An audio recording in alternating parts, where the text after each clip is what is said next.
hi everyone.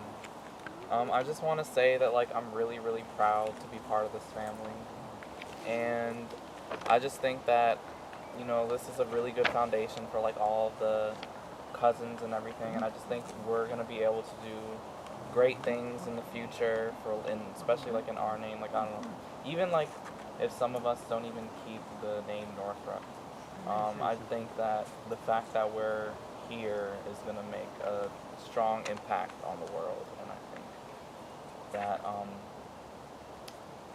yeah, we're gonna make Thank you.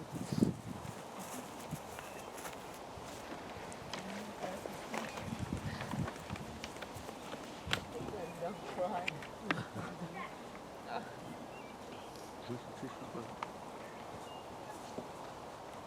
Oh, sorry. Dad,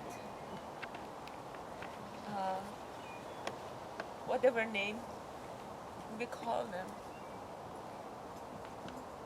and Mom were really the foundation, set the foundation of acceptance, regardless. And thank you, Ben. Thanks, Mom. And thanks, Dad. Passing that to us.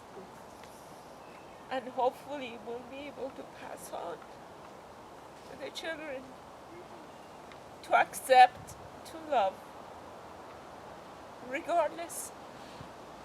Nothing really mattered. I remember that was one of his gestures, Oh well. Oh well. That was Because I was intense and I needed to cross something and whatever, which was really his way to say it really doesn't matter at the end. It's all accepted.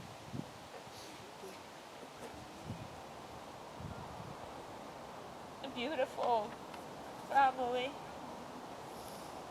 And thank you for your all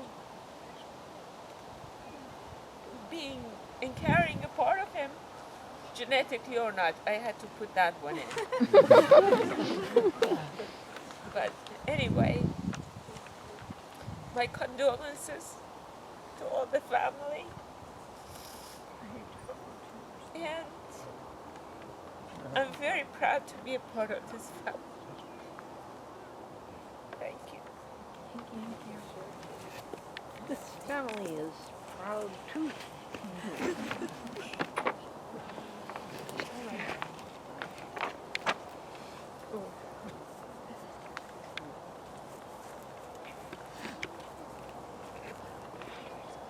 Hi, everybody.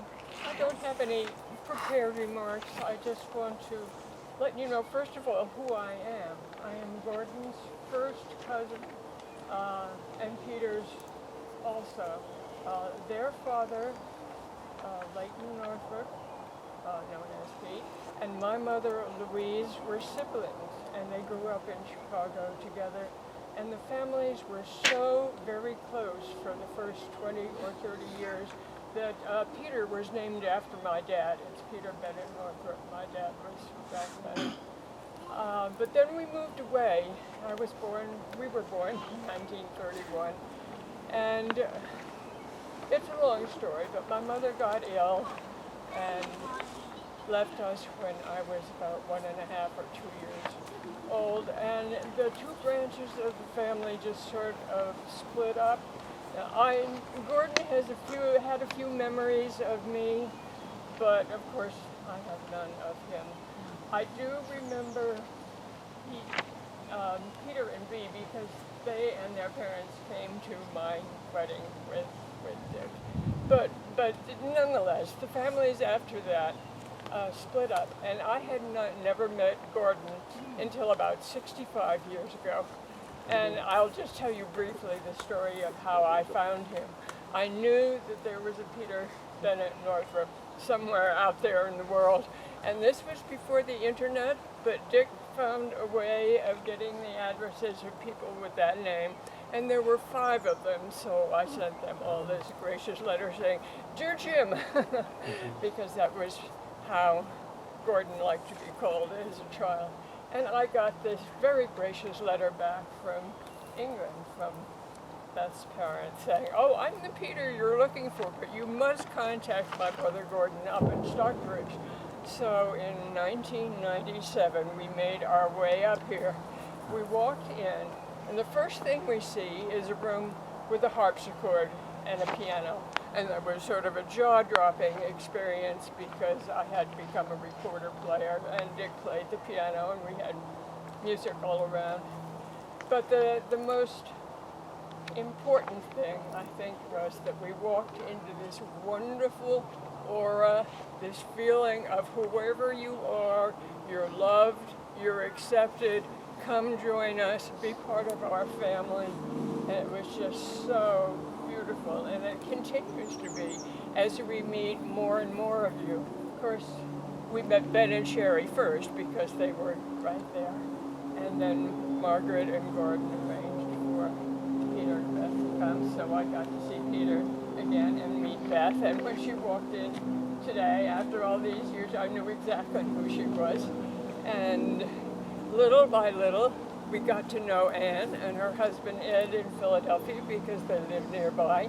And it was just last summer, a year ago, that we finally met Dan and Ellen. Oh, we had met Sarah also, Anne and Courtney.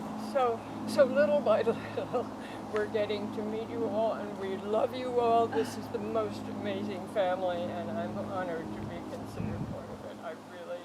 It's a blessing. So thank you. Thank you. Thank you. Excuse me for not